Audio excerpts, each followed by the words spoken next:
تلوار کے نوکیں جو ہیں وہ بدن میں چپ رہی ہوں، روح ایسے نکلتی ہے، ایسے نکلتی ہے۔ اگر ہم چاہتے ہیں کہ ہماری روح آرام سے نکلے تو روایات میں ہے کہ ماہ رجب کے آخری روزے رکھو، آخری روزے جو ہیں ماہ رجب کے، تاکہ تمہارے بدن سے روح بہت آرام سے نکلے، ایسے نکلے۔ خوب ظاہر ہے ہر چیز کا حل تو بتایا ہے۔ اب جب یہ روح نکلنے کا آتا ہے تو حضرت جبرائیل ظاہر ہے آ جاتے ہیں اور انسان کو لے کے چلے، روح کو نکال دیتے ہیں۔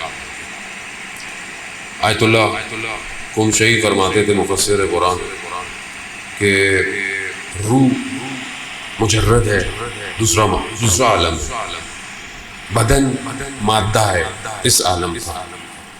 جب روح نکلتی ہے نا تو یہ بدن نکلنے نہیں دیتا، روح اوپر جانا چاہتی ہے، بدن نیچے کھینچتا ہے، اور یہ کشمکش تکلیف دیتی ہے، تکلیف دیتی ہے۔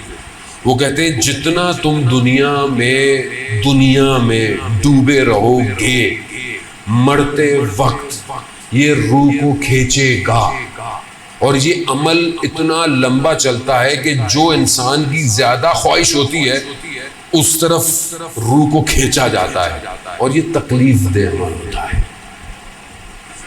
کھینچتا ہے یار۔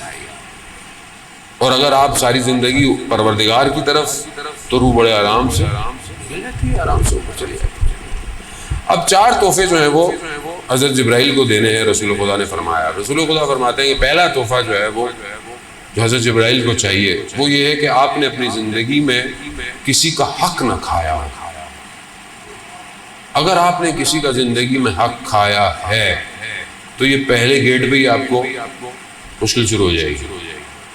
اب آپ نے زندگی میں حقوق الناس، ہم جانتے بھی ہیں حقوق العباد اللہ کی عبادت ہے اور ایک حقوق الناس ہے۔ آپ مسجد میں بہت اچھے رہیں لیکن آپ گھر میں اپنے والدین کا احترام نہیں کریں، اپنی زوجہ کا احترام نہیں کریں، اپنے بچوں کے ساتھ آپ کا اخلاق اچھا نہ ہو، بہن بھائی ہمسایوں کے ساتھ اچھے نہ ہو، کوئی فائدہ نہیں۔ اللہ کو ایسی بندگی نہیں چاہیے۔ آپ وہی ہو کہ جب یہاں سجدے کر رہے ہیں تو لوگوں کے ساتھ بھی آپ کا رویہ اچھا ہونا چاہیے۔ اسی لیے پہلی چیز جو پھنسائے گی یہ پھنسائے گی۔ ویسے بھی بہرحال والد کی مجلس ہے اور خدا ان کی مغفرت فرمائے۔ ماں باپ کے لیے قرآن نے جو استعمال کیا لفظ قرآن میں ہے کہ والدین کے آگے اف اف نہیں کرو۔ امام جعفر صادق علیہ السلام نے اللہم صلی علی محمد، امام فرماتے ہیں کہ اگر اس سے کوئی کم لفظ ہوتا تو قرآن اس کی تحقیق کرتا، اس سے اور کوئی کم لفظ نہیں ہے، یعنی اف۔ ہم تو پتہ نہیں کیا کہ والدین کے آگے، آپ کو کیا پتا یہ زمانہ وہ زمانہ، آپ پرانے زمانے کے، کتنا انسان جو ہے وہ اس مشکل کے اندر پھنسا ہوا ہے، خاص طور پہ والدین کے آگے۔ جبکہ روایتیں خود حضرت محمد مصطفیٰ صلی اللہ علیہ وآلہ وسلم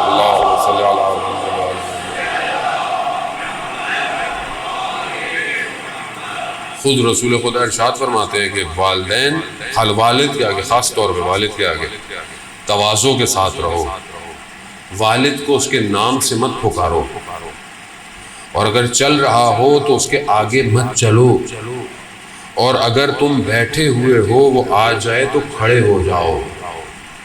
یہ روایات ہیں، والد کا احترام ہے، چاہے وہ 10 دفعہ کمرے میں آئے 10 دفعہ کھڑے ہو۔ اس نے تمہیں انگلی پکڑ کے چلنا سکھایا ہے، تم چل نہیں سکتے تھے، اس نے تمہاری انگلی پکڑی ہے۔ آج جب چلنے لگے ہو تو آج تم اس کو سکھا رہے ہو۔ ٹھیک ہے زمانہ چینج ہو گیا ہے، ٹھیک ہے چیزیں، مگر احترام۔ خوب یہ حقوق العباد ہے، یہ پہلی چیز جو گھر کے اپنے اندر ہے، پھر اس طرح ماں کا احترام ہے۔ عزیزان محترم، اب انسان دنیا میں کس طرح رہ رہا ہے؟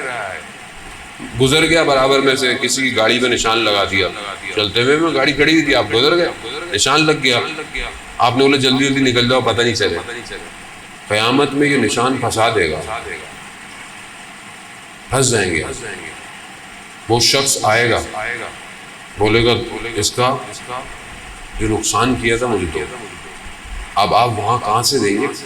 وہاں کریڈٹ کارڈ تھوڑی چلے گا، وہاں پھنس جائیں گے. شخص نجف میں رہتا تھا، کسی کو قرض دیا ہوا تھا، پیسے واپس نہیں کرتا تھا، تو اس کو کسی نے کہا کہ یہ جو جس نے آپ کے پیسے لیے ہوئے ہیں یہ فلانے عالم کے درس میں جاتا ہے، تو آپ ان عالم سے ریکویسٹ کریں تو شاید وہ ان کو تذکر دیں تو یہ آپ کو پیسے واپس کر دیں. چلے گئے، ان سے ریکویسٹ کی، وہ درس دے رہے تھے. انہوں نے کہا کہ جب میں درس تعلیم سیکھنے سے پہلے میری دکان تھی، ایک دن ایک یہودی میری دکان پہ آیا، اس کا کچھ ایک دھرم بچتا تھا، تو میں نے کہا بعد میں لے لینا. اس نے کہا نہیں مجھے ابھی چاہیے، میرے پاس نہیں تھا. میں کہا بعد میں لے لینا، میں بعد میں دے دوں گا. کہا نہیں مجھے ابھی چاہیے، ابھی چاہیے. خلاصہ وہ چلا گیا. کہتے میں ایک دن سو رہا تھا، میں نے خواب میں دیکھا کہ قیامت کا دن ہے اور صراط پہ سے مجھے لے کے جا رہے ہیں ملائکہ، اور ایک دم آگ ہے ایک طرف، باہر نکلا اور مجھے کہتا ہے کہ میرا ایک دھرم واپس کرو. میں نے کہا کہ میں یہاں کہاں سے تمہیں ایک دھرم واپس کروں؟ میں نے ملائکوں کو کہا کہ اس کو آپ ہٹائیں. کہا یہ معاملہ دنیا میں طے کر کے آنا تھا، ہم نہیں ہٹا سکتے اس کو، دنیا کا معاملہ ہے.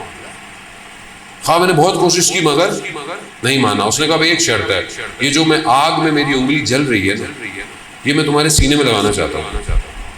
اب کیا کرتا وہ؟ اس کے پاس آپشن ہی کوئی نہیں تھا. لگاؤ. جیسے اس نے لگائی سینے میں سوراخ ہو گیا جلتا ہوا.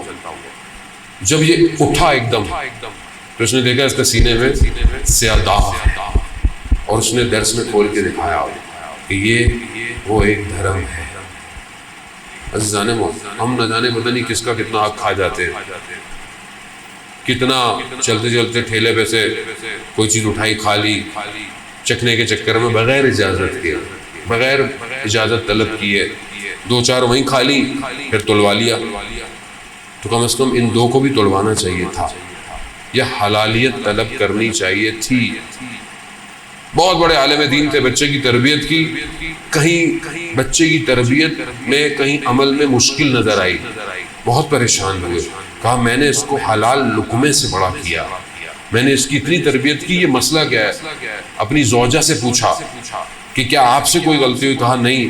کہا جب یہ حمل میں تھا تب آپ نے تو کوئی ایسا کام نہیں کیا، کوئی ایسی چیز تو نہیں کی. تو انہیں یاد آیا کہ جب یہ حمل میں تھا تو میں ایک دفعہ پھل والے انار کا ذائقہ چکھنے کے لیے کہ انار میٹھا ہے یا کھٹا ہے، میں نے سوئی کو انار میں ڈالا تھا خالی، اور اس کو نکال کر سوئی کو چکھا، بس اس نے اثر دکھا دیا. ہم لوگ تو پتہ نہیں کہاں رہتے. آسان نہیں ہے زندگی اتنی. اسلام بڑا نفع تلا، اسلام نے دے دیا ہے، اب آپ کی اپنی مرضی ہے، اب آپ لیفٹ جائیں یا رائٹ جائیں. اسلام نے تو صراط مستقیم ہے.